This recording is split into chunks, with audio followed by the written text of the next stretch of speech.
103장 찬송가 103장 찬송가입니다. 참목자 오리주. 개찬송가는 없는지 안내가 안 나와 있네. 103장입니다.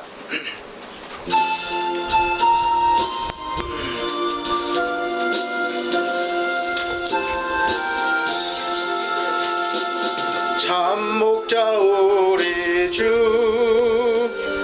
사랑과 진리로 이끄시니 승리한 오리주 그 이름 기리며 성도들 모여서 찬양하라. 거룩한 우리 주 능력의 참말씀 평화의 왕 자기를 낮추사 우리를 죄에서 구하여 주시고 살리신다. 우리의 인도자 목자가 되시니 참 구주라. 예수는 참 구주 그 말씀 가지고 우리를 이끌어서 힘 주신다. 이제와 영원히 노래로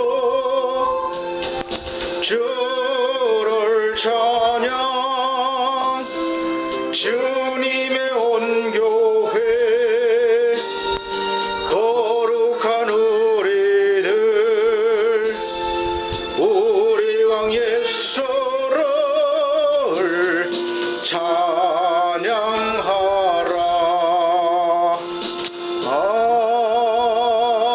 아멘. 다같이 목도하심으로 오늘 6월 첫째 주 예배를 하나님 앞에 드리도록 하겠습니다. 목도하시겠습니다.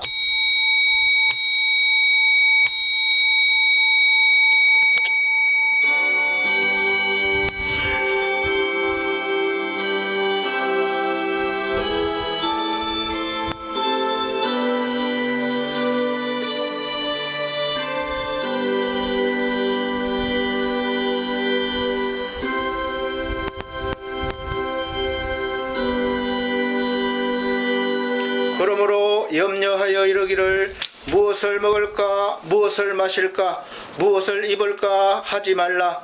이는 다 이방인들이 구하는 것이라. 너희 천부께서 이 모든 것이 너희에게 있어야 할 줄을 아시느니라.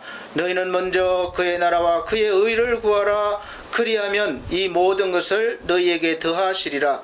그러므로 내일 일을 위하여 염려하지 말라. 내일 일은 내일 염려할 것이요 한날 괴로움은 그날에 족하니라. 아멘. 찬송가 27장 새 찬송가도 27장입니다. 찬송드립니다. 찬송가 27장 새 찬송가도 27장 찬송드립니다.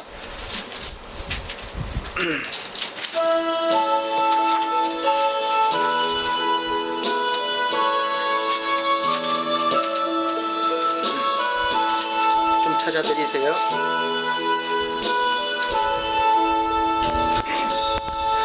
빛나고 높은 보좌와 그 위에 앉으신 주 예수 얼굴 영광이 해같이 빛나네. 해같이 빛나네.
지셨네.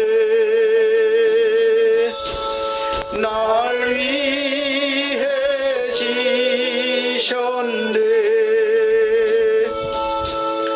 나 이제 생명 있음은 주님의 은사요. 저 사망 권세 이기니 큰 기쁨 넘치네.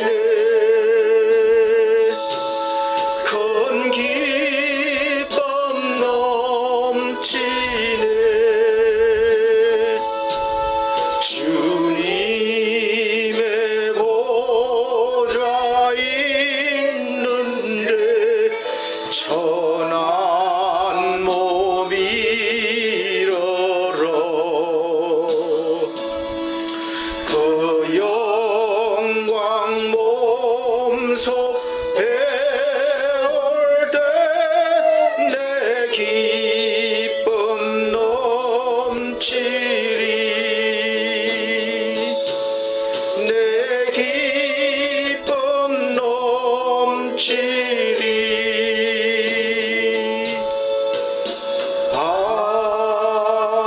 아멘. 성시교독 교독문 18번입니다.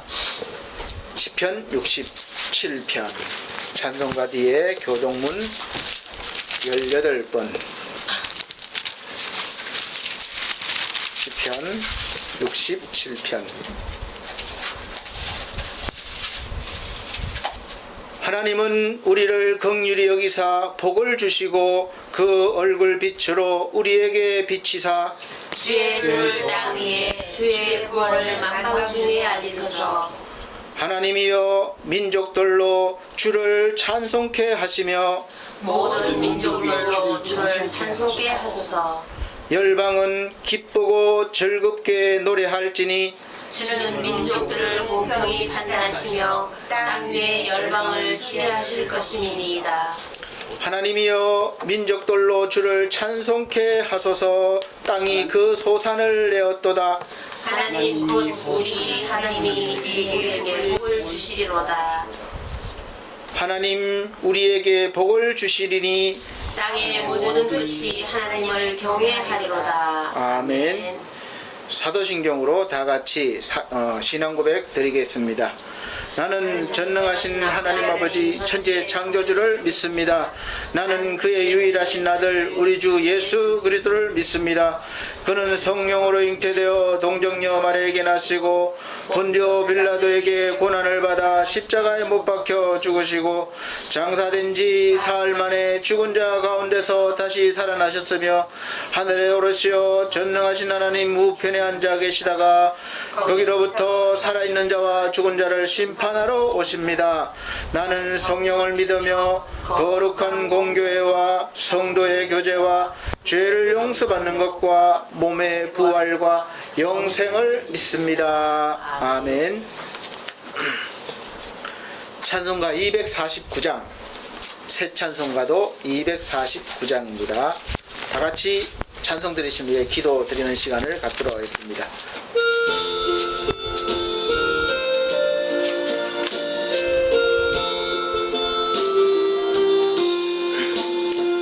주 사랑하는 자 다 찬송할 때에 그 보좌 앞에 둘러서 그 보좌 앞에 둘러서 큰 영광 돌리세 큰 영광 돌리세 저 밝고도 묘한 시온성 향하여 가세 내 주의 찬란한 성에 찬송하며 올라가세 저 믿지 않는 자 다 찬송 못하나 전부의 자녀된 자들 전부의 자녀된 자들 그 기쁨 전하세 그 기쁨 전하세 저 밝고도 묘한 시온성 향하여 가세 내 주의 찬란한 성에 찬송하며 올라가세 저 하늘 황금길 나 이르기 전에 저 희운성 위에서 시온성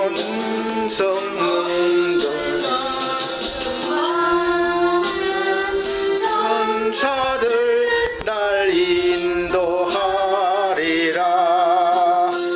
저 밝고도 묘한 시온성 향하여 가세 내 주의 찬란한 성에 찬송하며 올라가세 내 눈물 다 씻고 늘 찬송 부르리 저 임마누엘 주 앞에 저 임마누엘 주 앞에 나 영광 누리리 나 영광 누리리 저 밝고도 묘한 시온성 향하여 가세 내 주의 찬란한 성에 찬송하며 올라가세 아멘. 다 같이 기도 드리시겠습니다. 사랑과 은혜가 풍성하신 우리 아버지 하나님, 한 주간 세상 혼란 가운데에서도 지켜주시고 이렇게 주님 앞에 건강한 모습으로 나오게 해주심을 감사합니다. 이 시간 여러 모습으로 나왔습니다. 아버지 하나님, 우리의 허물과 죄악과 또 부족한 모든 부분들을 다 가지고 나왔습니다. 우리 주 예수 그리스도의 보혈 또 공로를 의지하여 나왔사오니 우리 하나님 이 시간 우리를 정결케 하시고 아버지 하나님 우리의 연약한 몸을 일으켜 주시고 상한 심령을 위로해 주시며 우리의 모든 부분들이 회복될 수 있는 귀한 시간 되게 도와주시옵소서. 또 우리가 이를 통하여 하나님 앞에 영광 돌리며 찬송하길 원합니다. 우리 하나님 함께하여 주시고 날마다 주님으로 인하여 기뻐하는 삶을 살게 하여 주옵소서. 또한 이 나라 이 땅 위에 함께하신 아버지 하나님, 코로나로 인하여 여러 가지 경제가 또 여러 가지 문제가 있지만 그러나 하나님 이 모든 어려운 일들을 통하여 하나님께 영광 돌리기를 원합니다. 우리 민족이 더욱더 열심으로 주님을 바라보며 기도하며 또 노력해서 잘 극복하게 도와주시고 이 기회를 통해서 대한민국이 세계에서도 인정받는 나라가 되게 도와주시며 또 세계로 향하여 뻗어나갈 수 있는 귀한 기회가 될 수 있도록 축복하여 주옵소서.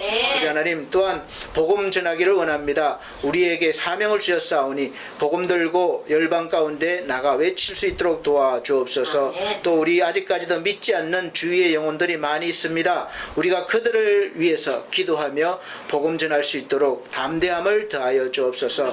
그리하여 하나님께서 우리에게 주신 귀한 믿음의 사명을 잘 감당하며 살아가게 도와주옵소서. 이 시간도 오지 못한 발걸음들 있습니다. 몸이 아프거나 또 여러 가지 일로 오지 못하였습니다. 우리 하나님 저들에게도 은혜를 내려주시사 하나님 말씀이 어디서라도 들려지게 도와주시고 하나님 은혜 가운데 회복되어 하나님 앞에 귀 쓰임받게 하여 주옵소서. 우리 하나님 세우신 반석교회와 엘피스 제가복지센터와 또 우리 귀한 미디어 반석교회를 세워나가게 해주심을 감사합니다. 이 모든 일 가운데 일꾼도 필요하며 또 많은 물질도 필요합니다. 지금까지 하나님이 인도하셔서 잘 진행케 해주심을 감사합니다. 끝까지 할 수 있도록 힘주시고 또 도움 주시는 모든 분들에게 지혜와 명철과 권능을 더해 주시며 삶이 보장되게 하여 주옵소서. 아멘. 이 시간 주의 말씀이 들려지길 원합니다. 전하는 자나 듣는 자나 하나님의 은혜 속에 거할 수 있는 귀한 예배 시간 되게 하여 주옵소서. 아멘. 감사드리며 예수 그리스도의 이름으로 기도하옵나이다. 아멘.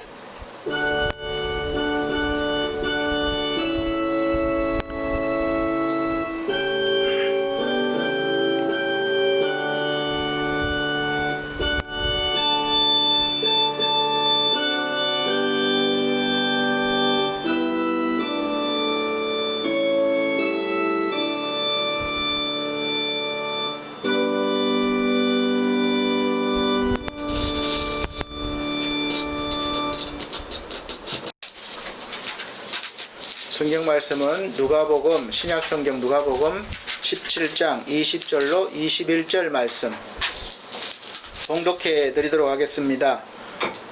바리새인들이 하나님의 나라가 어느 때에 임하나이까 묻거늘 예수께서 대답하여 가라사대 하나님의 나라는 볼 수 있게 임하는 것이 아니요 또 여기 있다 저기 있다고도 못하리니 하나님의 나라는 너희 안에 있느니라. 아멘.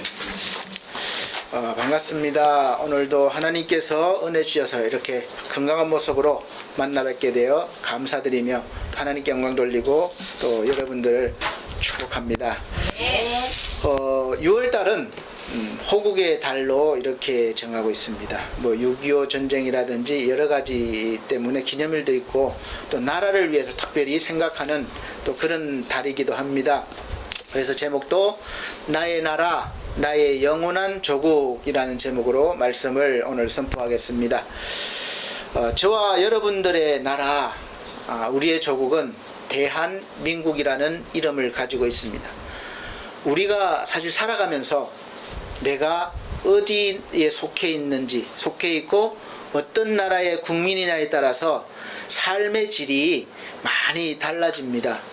여러분, 우리가 저기 아프리카 아주 오지 같은 데 태어났다고 생각해 보세요.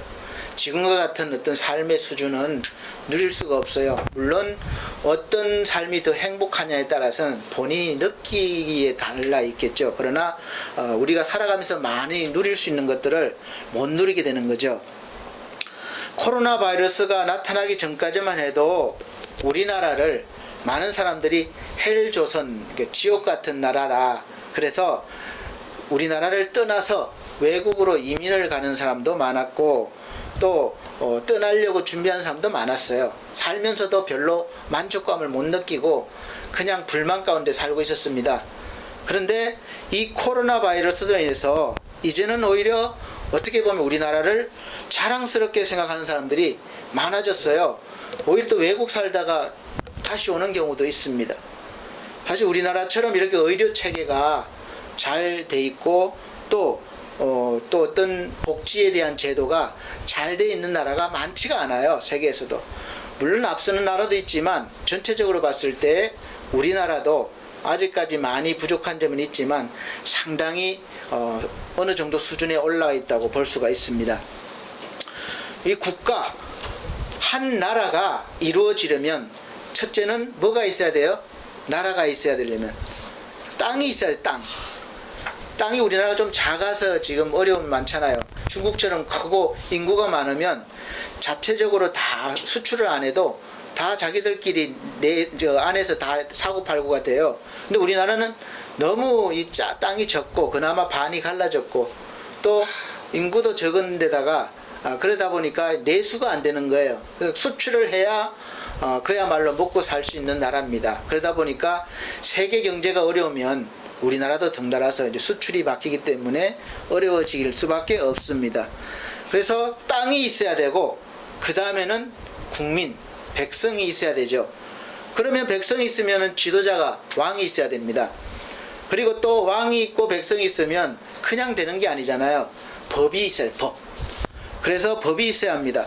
법을 바탕으로 이제 정치라는 게 이루어지고 또 경제가 발전하고 문화가 발전하면 우리가 말하는 좋은 나라가 됩니다. 선진국이 되는 거죠. 그래서 법치국가가 되는 법치국가. 그래서 구약에서 하나님이 하나님의 백성을 선택하셨어요. 그리고 하나님이 왕이에요. 그러니까 하나님이 다스리는 왕. 그렇게 되는데 인간은 자기들만, 이 이스라엘 자기들만 왕이 없는 거예요. 선지자들 있지만 다른 나라 보면 다 왕이 있어도 다스리는데 좋은 것 같이 보여요. 그래서 우리가 옛날 이솝 이야기에 보면 개구리들이 왕이 없어요. 그래서 왕을 달라. 그래서 그 두루미를 보내. 두루미. 그러니까 두루미가 한 마리씩 잡아먹는 거예요. 이제 그런 부작용이 있습니다. 뭐 왕이 있으면 그 중심으로 잘 움직이는 것도 있지만 그런 부작용도 있어요. 그래서 왕을 하나님이 세워 주셨습니다. 통치할 수 있는 법까지 주셨어요. 그래서 하나님이 약속한 나라는 구약에는 땅을 중심으로 이루어져 나갔습니다. 구약의 거의 모든 사건과 배경은 장차 올 것에 대한 그림자로 보여주신 게, 상징적이나 비유나 그림자로 보여주신 것이 많습니다. 대부분이에요. 그래서 왕이신 하나님의 그림자로 세워진 이 왕들이 통치를 했기 때문에 잘할 때도 있었지만 우리가 마음에 안 들 때도 많았어요. 그래서 언제나 그 나라 정세가 불안하고 또 불안전했을 수밖에 없어요. 그런데 이제 신약으로 와서 하나님의 나라는 우리의 지금까지의 그 나라의 개념을 완전히 바꾸어 놓으신 거죠. 누가? 바로 예수님께서. 하나님의 나라가 우리가 생각하는 땅이 있고 정치가 이루어지고 경제나 문화가 발전하는 이런 그런 개념이 아니라는 거예요. 그래서 예수님이 오셔서 계속해서 하나님의 나라에 대해서 복음 말씀을 전하셨는데, 하나님의 나라는 크게 그냥 딱 보면 의와 평강과 희락이라 그렇게 말씀하셨어요. 결론적으로. 그래서 예수님은 그 하나님의 나라에 대해서 전하러 오셨는데, 우리는 계속해서 지금까지 이 익숙한 땅, 또 왕이 있고 정치가 이루어지고 이런 땅에 살아왔기 때문에 이 하나님의 나라가 와 닿지가 않는 거예요. 그럴 수밖에 없는 것이 우리가 하나님의 나라에 대해서 전혀 체험도 없고 경험도 없고 모르기 때문에 그래요. 여러분, 하나님 나라가 어떤 건지 아십니까? 대답해 보라고 그러면 뭐 천국, 뭐 내가 갔다 온 천국 해서 뭐 간증도 하고 하는데 그거는 아주 일부분에 불과해요. 우리가 다 알지 못하고. 그래서 계속해서 예수님을 이 땅에서 왕으로 세우려고 하는 거예요. 제자들도 우리 왕이 되셔서 이 로마에서 좀 우리를 해방시켜 주시고, 예수님이 뭐 요만한 거 하나, 뭐 보리떡 떡하고 뭐 물고기 2마리로 뭐 그 많은 수천 명을 막 그 자리에서 먹이고 이러니까 먹고 사는 문제는 걱정 없잖아요. 그리고 병자도 고쳐주고 이런 기적들을 행하시니까 우리 왕이 됐으면 정말 대단하시겠다. 그래서 그 땅에 이스라엘의 왕으로 세우려고 했던 거죠. 그래서 왕이 됐을 때 그 뒤에 또 권력자들이 있어야 되잖아요. 그러니까 제자들 중에서도 주님이 왕이 되시면 나는 오른편에 나는 왼편에 이렇게 서로 완력 싸움도 있었던 것이죠. 그래서 백성들이 살기 좋은 나라가 되는 것의 첫 번째 조건은 통치자가 누가 되느냐에 따라서 달려 있습니다. 그래서 통치를 잘하면 백성들이 태평성대라고 그러죠. 그렇게 누리고, 통치를 잘 못하면 전 백성들이 고통스럽게 정말 삶의 질이 많이 떨어지죠. 고생하면서 살 수밖에 없습니다. 그래서 그런 관점에서 볼 때 이 땅에서의 완전한 나라는 없어요. 지금까지도 없었습니다. 있었다면 아담과 하와 때 에덴 동산밖에 없었어요. 그 뒤로는 전혀 그런 게 없습니다. 그래서 우리가 그 아담이 살았던 에덴 동산을 늘 갖고 있는 거예요. 그 소망 가운데 나도 모르게. 그래서 우리가 꿈꾸는 나라가 유토피아, 많이들 유토피아라고 그러죠. 유토피아를 많이 꿈꾸면서 그 길을 향해서 목표를 두고 발전해 나갑니다. 결국 이 땅에서의 유토피아를 세우는 거예요. 목적이. 이 유토피아의 뜻은 가장 이상적인 국가를 말해요. 그런 뜻하는 단어입니다. 우리 인간이라면 누구나 추구하는 그야말로 꿈의 나라예요. 꿈의 나라, 꿈 같은 나라. 우리가 쉽게 이해하려면 천국 같다고 생각하시면 돼요. 천국. 아이고 여기가 천국이네. 그렇게 생각하시면 돼요. 그런 나라. 그러나 이 유토피아는 우리 인간의 노력과 힘으로 세워나가기 때문에 세워나가야 돼요. 그렇기 때문에 언제나 힘도 들 뿐만 아니라 실패도 많고 또 항상 그 무지개와 같아. 보기는 너무 좋은데 잡을 수가 없는 거예요. 쫓아가면 또 멀어지고 이루었다 싶으면 또 문제가 생기는 거예요. 그게 우리 인간 역사 속에서 우리가 잘 알고 있어요. 보면은. 그래서 잡을 수가 없는 거예요. 그렇게 생각할 때 결론적으로 말하면 우리 인간은 유토피아를 세울 수가 없어요. 그런 나라를. 그래서 하나님께서는 잘 아시기 때문에 하나님의 나라를 이 유토피아, 우리가 천국을 주시겠다는 거예요. 그래서 반대로 하나님이 우리에게 주시는 완전한 하나님의 나라는 이 땅에서 세워가는 게 아니라 위로부터 임하는 거예요. 내려와야 되는 거예요. 그래서 주기도문 할 때 여러분 맨날 외우잖아요. 하나님의 나라가 어떻게 임하옵시며, 우리 하나님의 나라 세워지고가 아니라 임해야 되는 거예요. 그렇게 기도하는 겁니다. 우리에게는 없는 것이기에 위로부터 임해야 되는 거예요.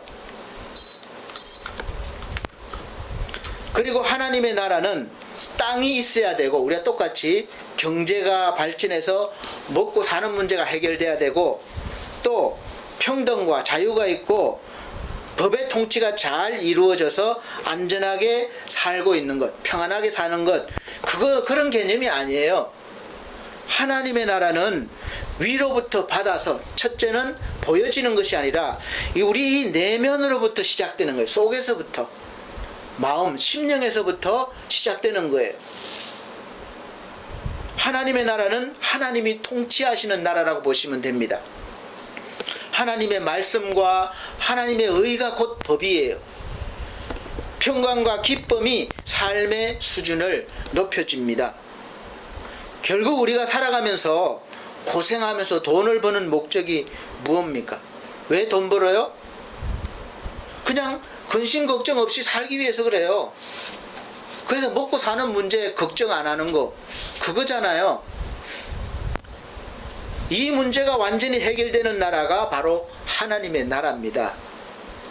우리가 살아가면서 믿음으로 그 하나님의 나라를 맛을 볼 수가 있어요. 맛을 조금씩만.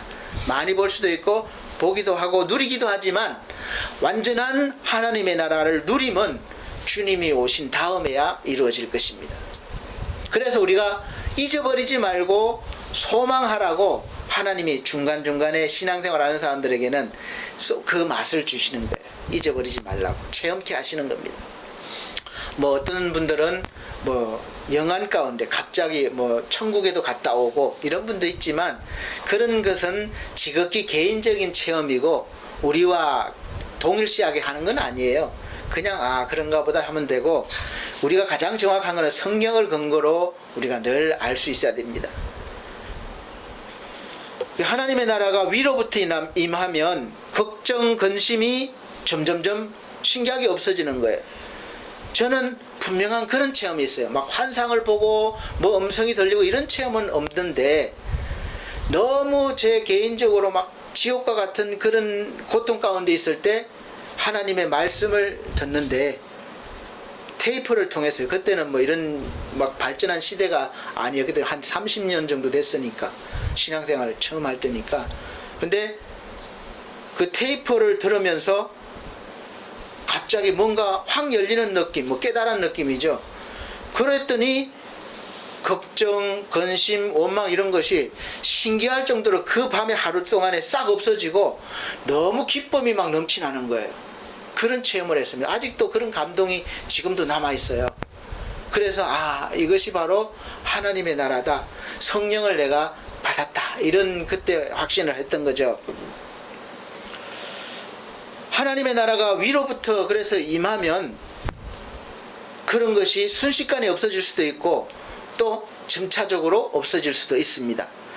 하나님이 통치하시면 내가 안전하다는 것을 자꾸 믿기 때문에 그래요.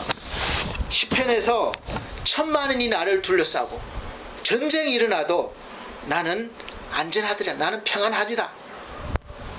왜 그렇습니까? 보면 나를 안전하게 하시는 이는 오직 여호와시다. 그러니까 하나님이 나를 보호하시기 때문에 전쟁이 일어나도 천만인이 나를 둘러싸서 위협해도 나는 안전하고 평안한 거예요. 걱정이 없는 거예요. 그런 고백이 여러분에게도 있으시기를 이 시간 축원드립니다. 아멘. 눈에 보이는 이 땅의 나라가 눈에 보이지 않는 하나님의 나라보다 더 위력을 발휘하고 통치할 것 같지만 실제로 눈에 보이는 나라가 우리를 지금 다스리고 있잖아요. 그러니까 우리를 죽일 것 같고 위협하고 그렇게 할 것 같지만 역사적으로 볼 때 그 강력한 힘으로 통치하던 나라들은 다 사라졌습니다. 역사적으로. 비록 눈에 보이지는 않지만 하나님이 다스리는 나라, 의와 평강과 희락으로 임하시는 하나님의 나라는 눈에 보이지 않지만 오늘도 저와 여러분에게 임하시고 또 확장되어 가고 있고 앞으로도 영원히 완전하게 임하실 것을 믿으시기 바랍니다. 아멘. 그럼 하나님의 나라에서 하나님의 통치를 받는 백성들의 그 삶은 어떻겠습니까? 그게 중요하잖아요. 그 나라에 속해 있으면 미국 국민이면 미국 국민으로서 누릴 수 있는 그런 권리와 그런 보장이 있습니다. 얼마나 좋으면 하나님의 나라의 소식을 전하려고 많은 사람들이, 믿음의 사람들이 이 땅에서의 목숨을 기꺼이 내놨어요. 이렇게 좋은 거예요. 우리 지금 더 살려고 애쓰잖아요. 이 땅에 좀 더 살고 싶어서 뭐 약도 사 먹고 수술도 하고 또 막 건강식품도 먹고 운동도 하고 그러는데 정말 하나님의 나라를 알고 있는 사람들은 목숨의 위협이 와도 그 하나님의 나라를 전하고 싶어서 그 목숨을 내려놓는 거예요. 포기하는 거예요. 그 정도로 하나님의 나라가 좋다는 거죠. 이 땅의 나라는 세워지고 없어지고를 반복합니다. 대한민국의 우리 역사를 보면 뭐 저 고조선부터 고려가 세워지고 또 뭐 삼국시대를 거쳐서 조선을 거쳐서 지금의 대한민국이 됐어요. 그때 뭐 사만시대라고 그래서 막 나눠져서 그 나라들이 세워지고 없어지고를 반복했습니다. 그리고 세계에 있는 모든 나라들은 땅에서 자라고 꽃 피우고 발전하고 시드는 거예요. 그러나 이 하나님의 나라는 땅에 임하는 것이 아니라 사람에게 임해요. 사람에게. 땅이 중요한 것이 아니에요. 물론 중요하긴 하죠. 그걸 근거가 되니까. 그러나 하나님의 나라는 땅보다는 사람에게 임하는 거예요. 예수 그리스도를 주로 영접하고 그러면 성령을 받죠. 하나님의 통치를 받게 됩니다. 성령의 감동으로 순종하게 되고 그때부터 이 한 사람의 심령 속에서 하나님의 말씀이 자라기 시작하는 거예요. 그리고 자라면서 열매도 맺기 시작하는 거예요. 그 성경에는 30배, 60배, 100배의 열매를 맺는다고 그랬습니다. 이 하나님의 나라는 하나님의 말씀을 통해서 기도를 통해서 전도를 통해서 계속 자라고 뻗어나가고 있어요. 이 카메라가 좋은 게 원격 조정이 돼요. 여기서 제가 통제를 할 수 있어요. 여기서 누르면 정지하고 그렇게 됩니다. 여러분 이거 예화를 드는데 바로 하나님도 똑같아요. 하나님이 안 보이지만 우리를 통제하시고 계신 거예요. 말씀을 통해서. 그래서 이거는 내 마음대로 하니까 뭐 할 수 있지만 하나님 마음대로 하시지만 우리에게 자유도 주셨어요. 그래서 자유 가운데 하나님 말씀에 스스로 순종하기 위해서 하나님의 나라를 더 아름답게 멋지게 이루어가게 하시는 거예요. 그러니까 항상 하나님과 함께 여러분의 삶을 더 갖고 가야 되는 겁니다. 더 커져가야 되는 겁니다. 그렇게 할 수 있도록 하나님은 계속해서 힘을 주시는 거예요. 우리가 살아가는 나라인 이 대한민국도 중요해요. 그래서 대한민국에서 평화와 안녕을 누리기를 원하지만 생각처럼 그렇게 되지 않을 때가 너무 많은 거예요. 때로는 원치 않는 전쟁으로 인해서 6.25 전쟁이 이번 달에 기념일 있잖아요. 또 목숨을 위협받기도 하고 삶이 통째로 흔들리기도 하고 나라를 침략당하고 빼앗기기도 합니다. 우리나라 역사를 보면 외세의 침략을 받지 않았을 때가 거의 없었어요. 약하기 때문에 위에서부터 아래로까지 수시로 쳐들어와서 빼앗아가고 죽이고 그렇게 했던 우리 대한민국입니다. 가깝게는 우리나라가 일본에게 나라를 빼앗겼을 때 많은 분들이 독립운동을 주도했고 많은 우리 국민들이 동참을 했어요.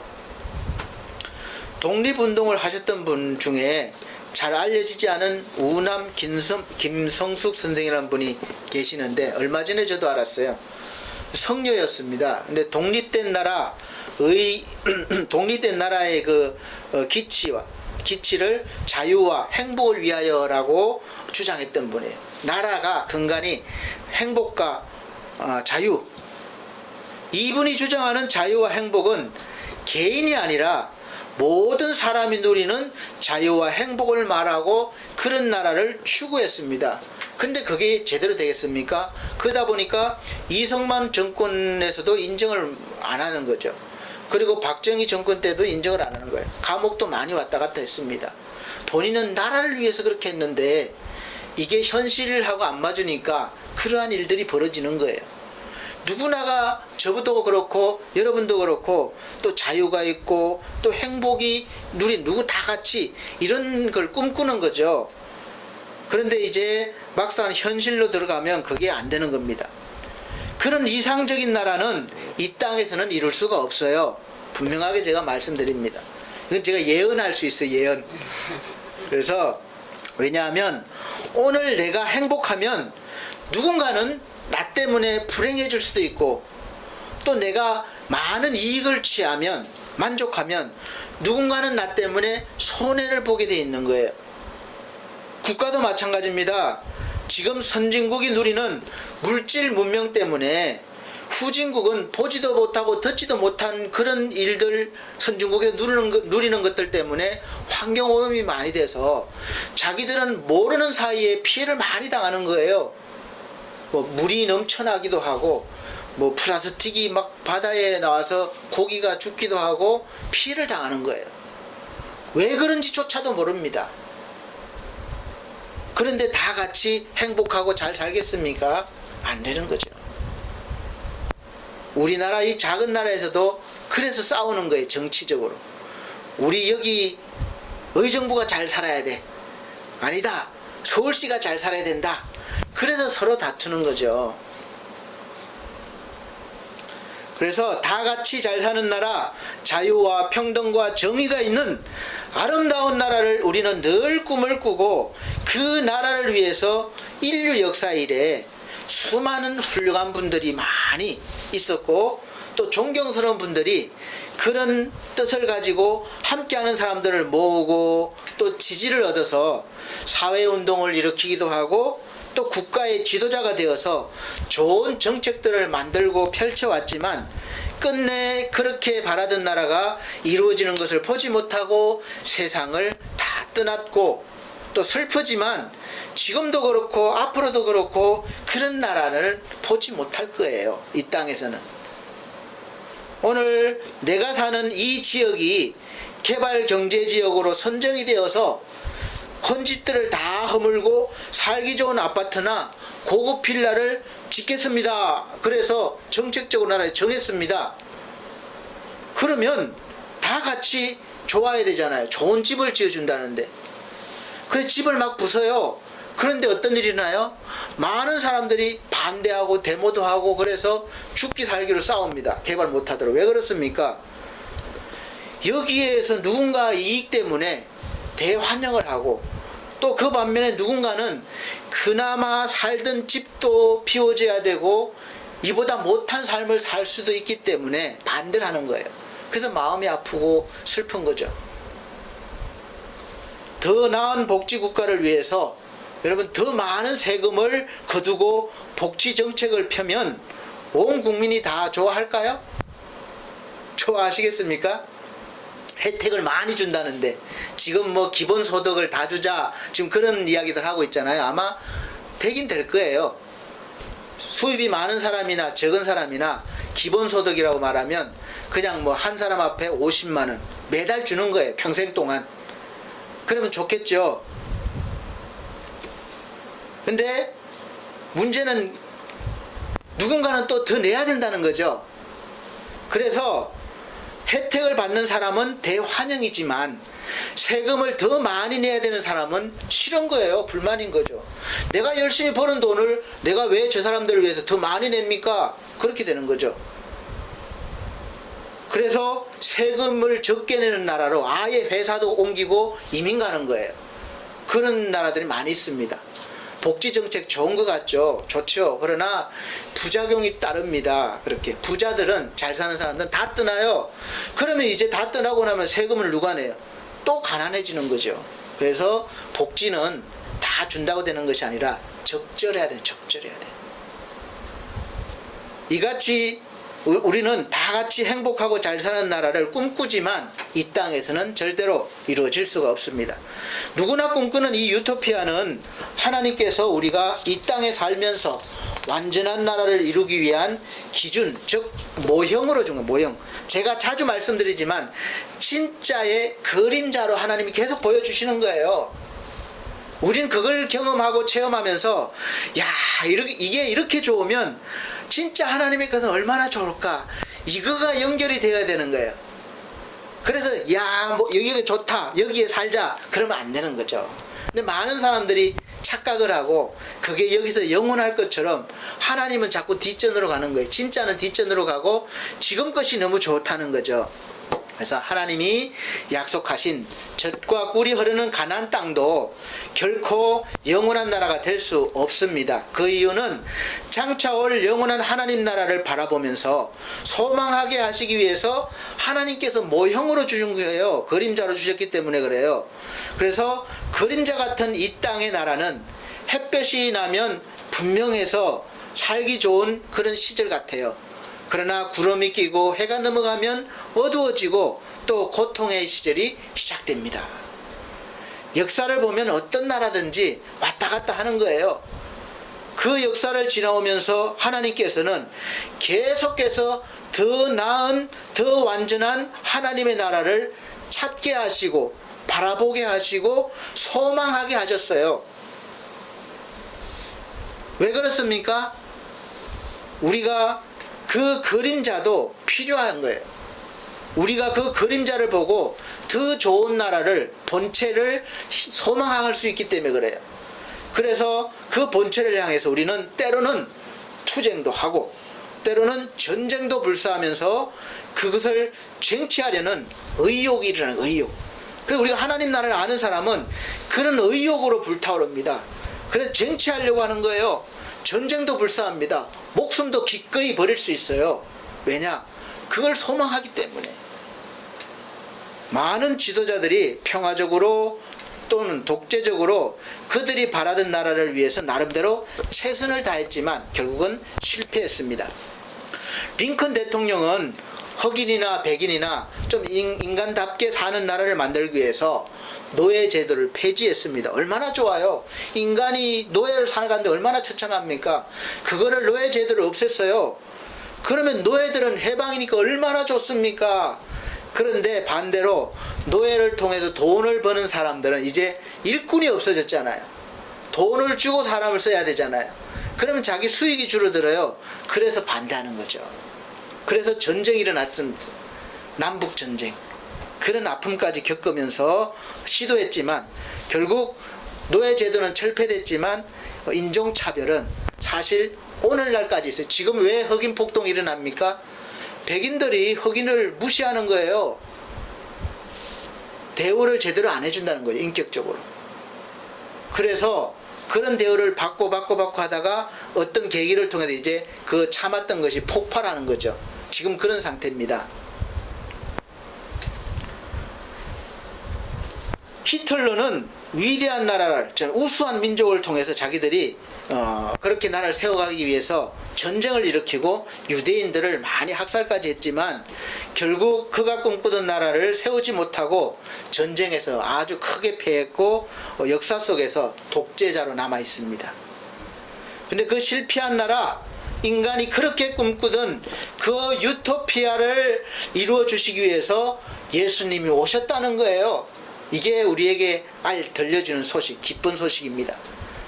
신약에 와서 예수께서는 보이지도 않고 만질 수도 없는 하나님의 나라가 실제로 우리에게 임하셨다고 자주 말씀하시는 걸 볼 때에 하나님의 나라는 영토 개념보다는 하나님의 통치가 이루어지는 우리 내면을 말씀하시는 거예요. 그래서 예수께서는 하나님의 나라에 대해서 많은 말씀을 하셨지만 하나님의 나라가 우리가 생각하는 그런 나라가 아님을 분명히 말씀했습니다.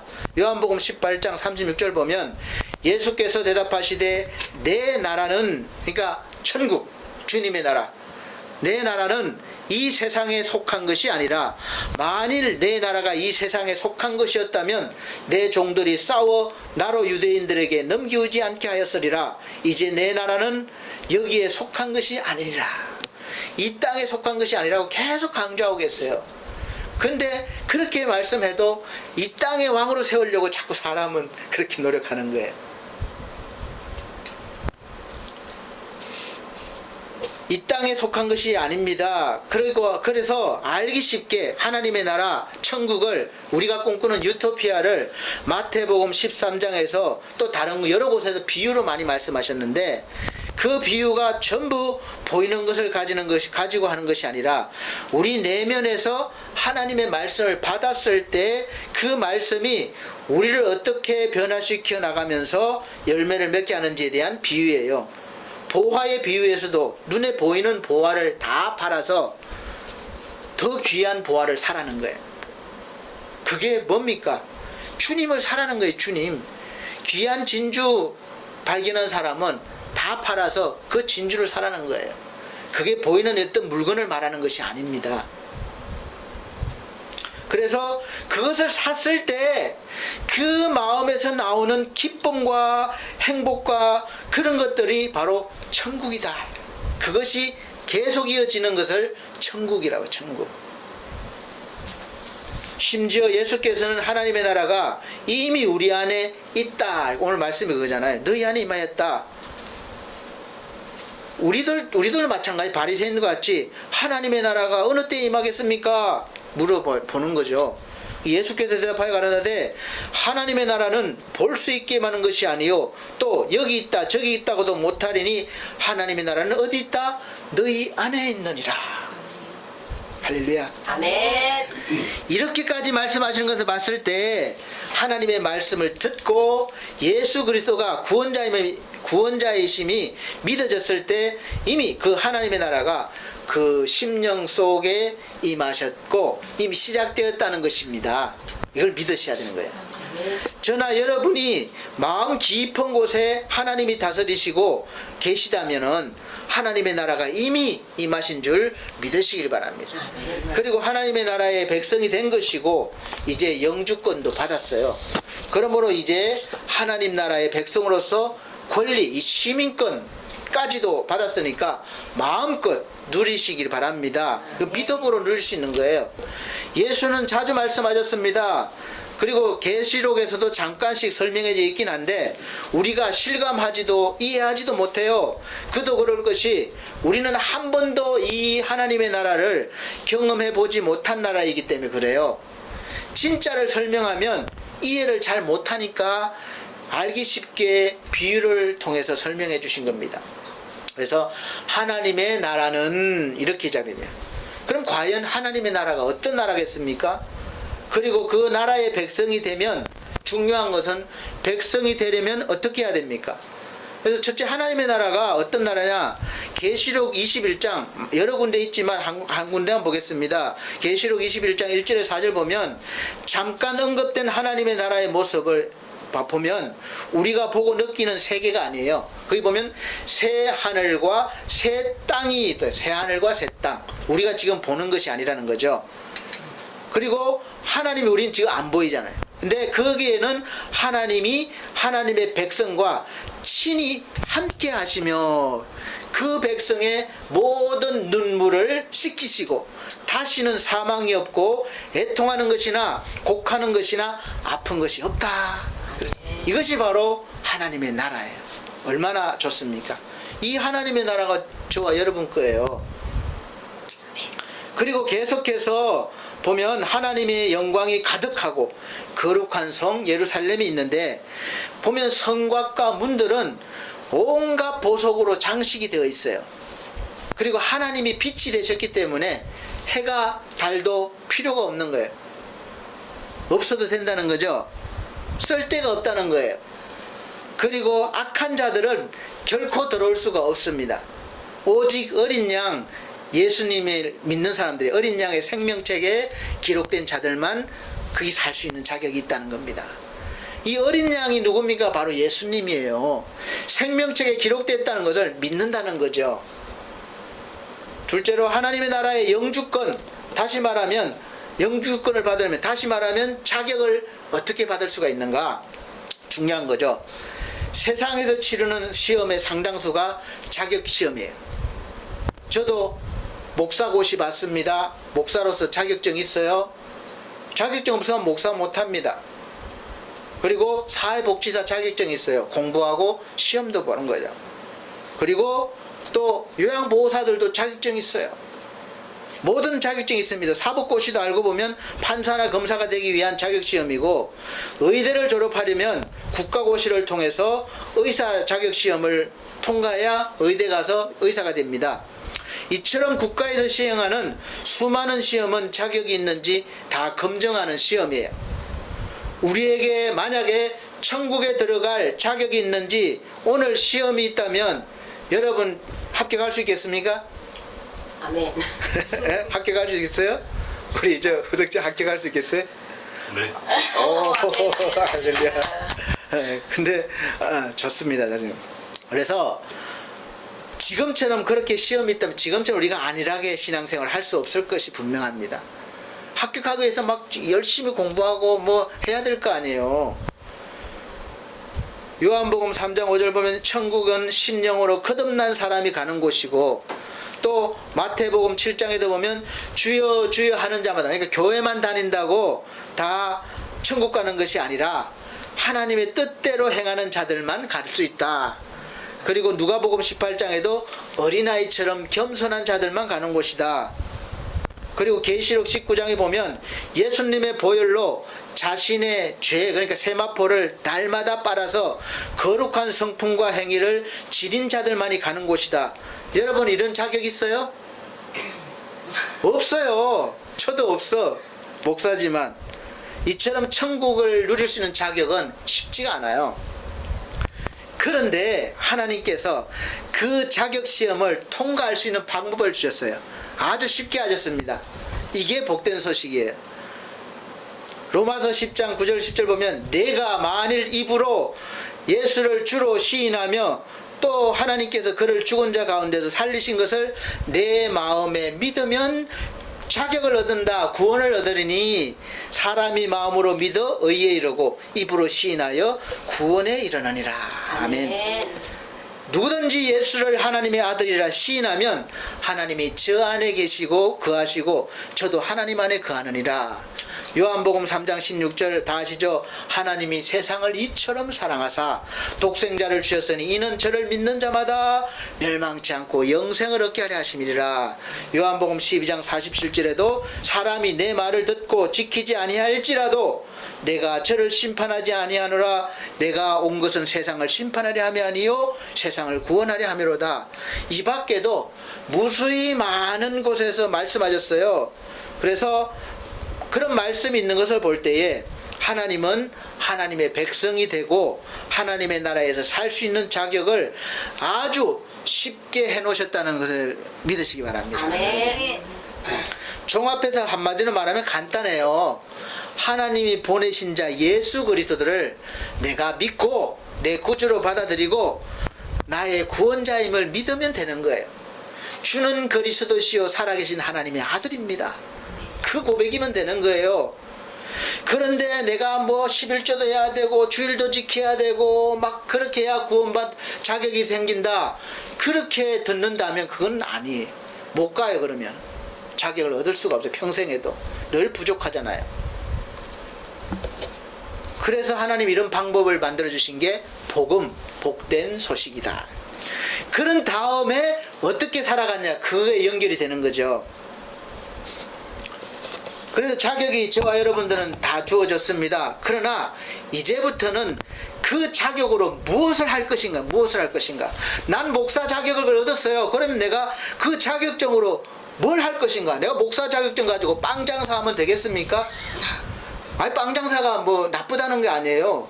내가 목사 자격증 가지고 엉뚱한 일 하면 되겠냐고. 안 되잖아요. 목사로서의 일을 해야 되는 거예요. 그걸 말씀드리는 거죠.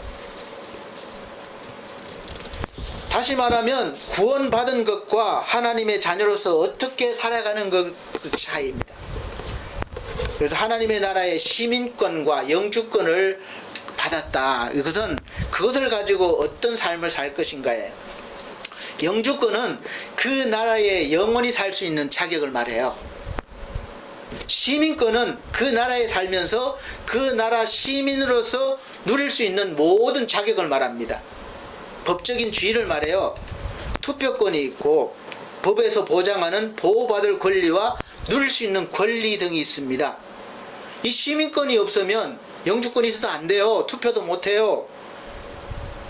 그럼 이제 통치만 받고 보호받고 누리지를 못하면 무슨 의미가 있어요? 하나님이 나를 계속 다스리시기만 하시고 내가 누릴 수 있는 건 아무것도 없다. 그럼 누가 믿겠습니까? 안 믿잖아요.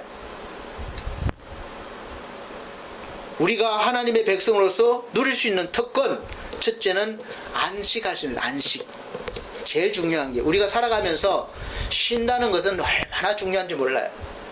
여러분, 우리가 마음의 쉼을, 심령의 쉼을 말하는 거예요. 잠깐 휴가 가는 것이 아니라 우리가 늘 이게 마음이 힘들잖아요. 그러면 쉼을 얻을 수 있어요. 평안을 얻을 수 있습니다. 그래서 마음 깊은 곳에서부터 시작되는 심령의 쉼이에요. 즉 평안입니다. 그래서 요한복음 14장 27절에 평안을 너희에게 끼치노니 곧 나의 평안을 너희에게 주노라. 내가 너희에게 주는 것은 세상이 주는 것 같지 아니하니라. 너희는 마음에 근심도 말고 두려워하지도 말라 그랬습니다. 세상에서 줄 수 없기 때문에 예수님이 자기에게 있는 평안을 우리에게 주신다는 거예요. 이거를 우리는 이미 받았습니다. 이제 사용하는 법만 배우면 돼요. 마태복음 16장 19절 우리 반석교회에 받은 말씀입니다. 내가 천국 열쇠를 내게 주리니 내가 땅에서 무엇이든지 매면 하늘에서도 매일 것이요 내가 땅에서 무엇이든지 풀면 하늘에서도 풀리리라. 만능 열쇠를 주신 거예요. 언제라도 필요할 때 하늘 문을 열고 네가 필요한 것 갖다 쓰라. 이런 은혜와 권리를 받은 거예요. 천국 열쇠를 주셨습니다. 하나님 나라의 온갖 좋은 것들을 내가 언제라도 열고 닫고 할 수 있는 그런 열쇠를 받은 것입니다. 할렐루야. 아멘. 믿어지십니까? 아멘. 아이고 목사님 저 아무리 열어도 안 열려요. 엉뚱한 데 가서 자꾸 여니까 그렇죠. 열쇠도 구멍이 맞는 데 가서 열어야 열리는 거예요. 근데 사실 하나님이 주신 키는 그 맞는 키예요. 마스터 키라고 그러나요? 그 최고 책임자는 그 카드가 다른 카드는 뭐 한 개 그 방밖에 안 되지만 마스터 카드는 다 되는 거예요. 그걸 말하는 거죠. 그래서 그 키가 뭡니까? 바로 예수님. 예수님 이름으로 하면 다 맞는 키가 되는 거예요. 요한복음 1장 12절 보면 영접하는 자 곧 그 이름을 믿는 자들에게는 하나님의 자녀가 되는 권세를 주셨다 그랬습니다. 하나님의 백성 삼아주시는 것도 너무 감사한데 이제는 아예 하나님의 자녀를 삼아주시고 하나님이 우리의 아버지가 되시겠다는 거예요. 갈라디아서 4장 6절에 7절 보면 너희가 아들인 고로, 여기는 남녀를 말하는 것이 아닙니다. 아들인 고로 하나님이 그 아들의 영을 우리 마음 가운데 보내사 아바 아버지라 부르게 하셨느니라. 이 아바 아버지는 아빠. 우리가 하나님을 아빠라고 감히 누가 부를 수 있어요? 근데 아빠라고 부를 수 있게 된 거죠. 부르게 하셨느니라. 이러므로 내가 이후로는 종이 아니요 아들이니 아들이면 하나님으로 말미암아 유업을 이을 자니라. 하나님의 것을 상속받는다는 거예요. 자, 사랑하는 성도 여러분, 지금은 아직 실감이 안 나죠? 홍길동이가 아버지를 아버지라고 부르지 못하는 그런 아들이 아니에요. 우리는 양자지만 우리는 이제 하나님을 마음껏 아빠라고 아버지라고 부를 수 있는 그런 확실한 자격을 얻은 자가 됐고 하나님의 것을 유업으로 받을 수 있는 자가 되셨음을 믿으시기 바랍니다. 그리고 이 외에도 헤아릴 수조차 없는 은혜와 사랑을 우리가 받은 거예요. 그리고 하나님으로부터 받았고 지금도 받고 있고 앞으로도 아니 영원히 받으실 것을 믿으시기 바랍니다. 하나님이 아주 어려운 거 원하시는 거 아니에요. 우리가 받기만 하고 하나님의 백성으로서 하나님의 자녀로서 해야 될 의무가 있겠습니까? 없겠습니까? 당연히 있죠. 또 제가 의무라고 이야기하면 벌써 또 마음이 무거워지는 게 사람의 심리예요. 본래 하는 건 싫고 받는 건 좋아하기 때문에 그래. 여러분, 자식이 부모한테 받는 건 좋은데 부모한테 할 의무가 나중에 의무를 안 하고 싶어요. 힘드니까. 그래서 시설이 생겨난 거예요. 요양시설이. 뭐 사정이 그래서 어쩔 수 없는 분도 있지만 같이 있어도 전혀 제가 일을 하고 있으면 많이 느끼는 게 그래요. 돌보질 않는 거예요. 의무가 안 해요. 의무를. 권리만 누렸던 거죠. 물론 나름대로 다 힘든 게 있지만 그러나 최선을 다해서 우리가 의무도 행해야 되는 거예요. 하나님은 아주 어려운 거 원하시는 거 아닙니다. 하나님은 그냥 하나님 자체를 기뻐하기를 원하고 그걸 통해서 하나님은 찬양 받으시길 원해요. 영광 받으시길 원합니다. 하나님을 기뻐하기를 원합니다. 그래서 하나님만 우리 마음에 모시고 살기를 원하신 거예요. 다른 거 섬기지 말고. 그 이유는 마음껏 하나님의 것을 주시기 위함이에요. 그리고 우리가 그렇게 살 수 있도록 하나님은 계속해서 우리를 도우시고 또 힘을 주시겠다는 거예요. 혹시라도 우리가 잘못해서 받지 못할까봐 노심초사하시면서 오늘도 불꽃 같은 눈동자로 주무시지도 않으시고 졸지도 않고 우리를 보신다는 거예요. 시편 121편 3절 4절 보면 여호와께서 너로 실족지 않게 하시며 너를 지키는 자가 졸지 아니하리로다. 이스라엘을 지키는 자는 졸지도 아니하고 주무시지도 아니하시리로다. 이렇게까지 우리가 실족할까봐 지키기 위해서 그렇게 하신다는 거예요. 그리고 내 힘으로만 하면 너무 힘들고 안 되니까 이제 하나님이 대신 해주시겠다는 거예요. 그래서 성령으로 오신 겁니다. 그냥 하나님이 하시도록 우리는 하나님의 자리를 내어드리는 거예요. 여러분, 마음에 성령의 감동이 오면 바로 순종하세요. 저는 그렇게 누가 뭐라고 하든지 이렇게 마음에 감동이 오면 제가 힘들어도 그냥 해요. 근데 내가 계산하고 좀 이렇게 하면 못합니다. 그 다음부터 그냥 내어드리면 되는 거예요. 내 마음을, 내 몸을. 스가랴 4장 6절 말씀 보면 만군의 여호와께서 말씀하시되 이는 힘으로 되지 아니하며 능으로 되지 아니하고 오직 나의 신으로 되느니라. 로마서 8장 26절에도 이와 같이 성령도 우리 연약함을 도우시나니 우리가 마땅히 빌 바를 알지 못하나 오직 성령이 말할 수 없는 탄식으로 우리를 위하여 친히 간구하시느니라. 우리가 기도 못하잖아요. 간구 못하잖아요. 하나님의 성령이 나 대신에 친히 우리가 무엇을 구할지 그걸 구해 주신다는 거예요.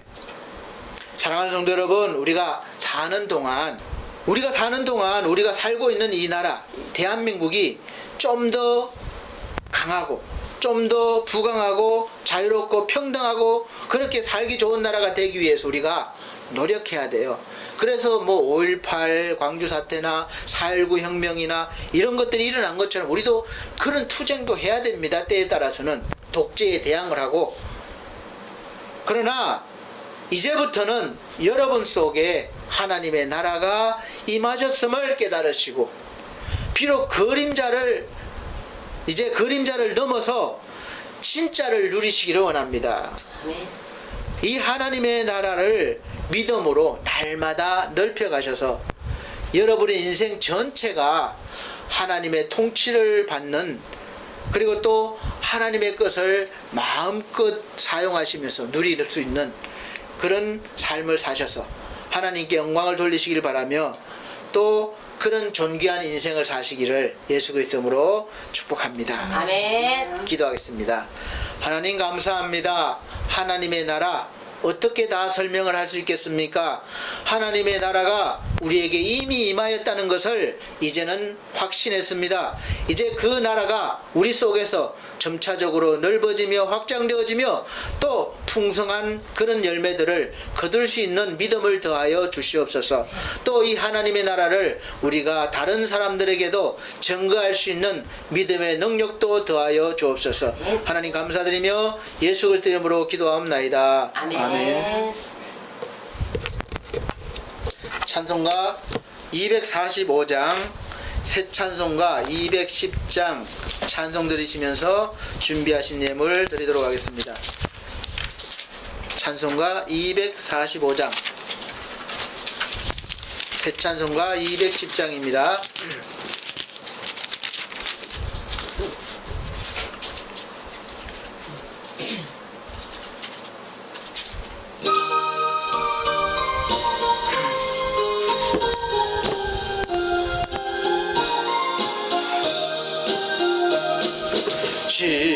지온성과 같은 교회 그의 영광 한없다. 허락하신 말씀대로 주가 친히 세웠다. 반석 위에 세운 교회 흔들 자가 누구랴.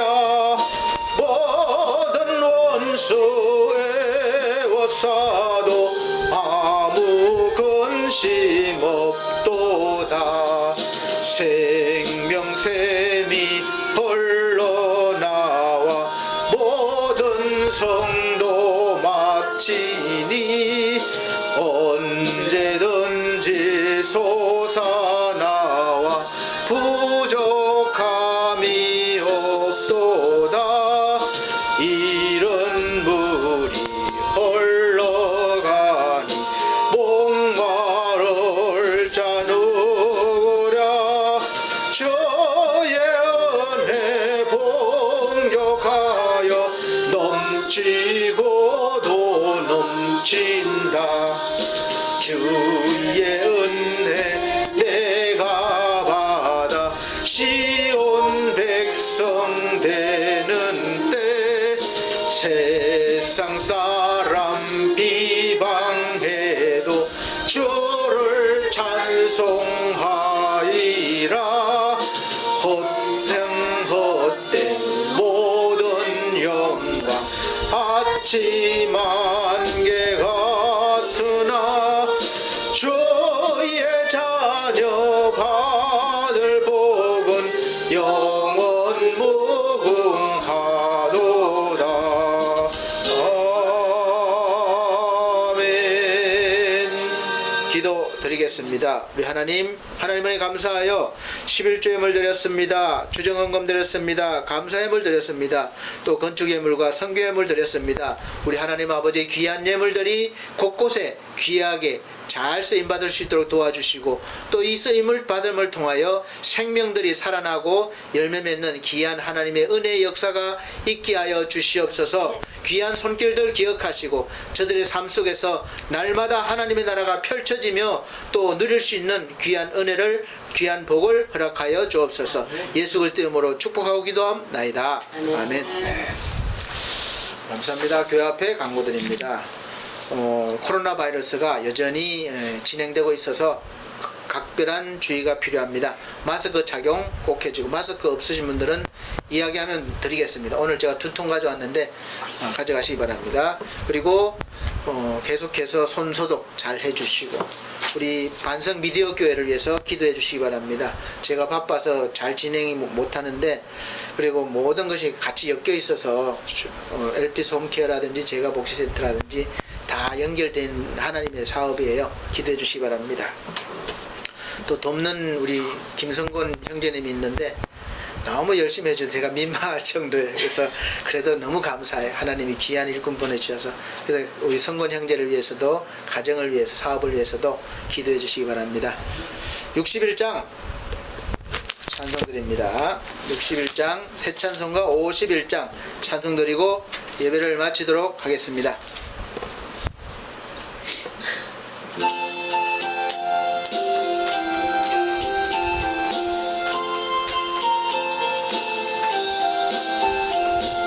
주여 복을 비옵나니 편히 가게 하시고 사람마다 주 은혜로 이기도록 하시고 광야 같은 세상에서 항상 인도하소서. 주의 복된 말씀 듣고 무한 감사합니다. 구원받은 주의 성도 열매 맺게 하시며 하나님이 우리 함께 항상 계시옵소서.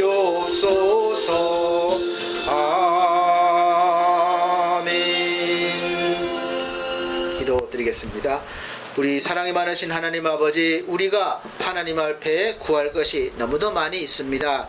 우리 하나님 이 나라의 민족을 물론이고 우리 반석교회와 속된 귀한 사업장들 위해 함께하여 주옵소서. 또한 특별히 우리 황 집사님과 우리 권사님에게 함께 하셔서 노년에 늘 건강하게 하시고 몸이 점점 약해지고 있지만 우리 하나님 이 땅에 허락하신 삶까지 건강하게 하시고 또 하나님의 귀한 일들을 잘 감당해낼 수 있도록 마음의 기쁨과 충만함도 더하여 주옵소서. 필요를 채워 주시옵소서. 또 우리 사랑하는 성도들 직장과 사업과 모든 분야에 아버지 소망을 가지고 일하게 도와주시고 또 그 일들이 번창할 수 있도록 복의 복을 더하여 주시옵소서. 특별히 믿음을 더하여 주옵소서. 우리 하나님 감사합니다. 우리 최희주 귀한 영혼 회복시켜 주시고 하나님 은혜 안에서 살아갈 수 있도록 그 가정도 구원하여 주시옵소서. 또 지상준 영혼도 하나님 회복시켜 주셔서 그 가정도 구원하여 주시옵기 바랍니다. 우리 하나님, 우리가 소망하는 모든 일들 주님 안에 있음을 믿습니다. 주님께서 다스려 주시고 인도하여 주시옵소서.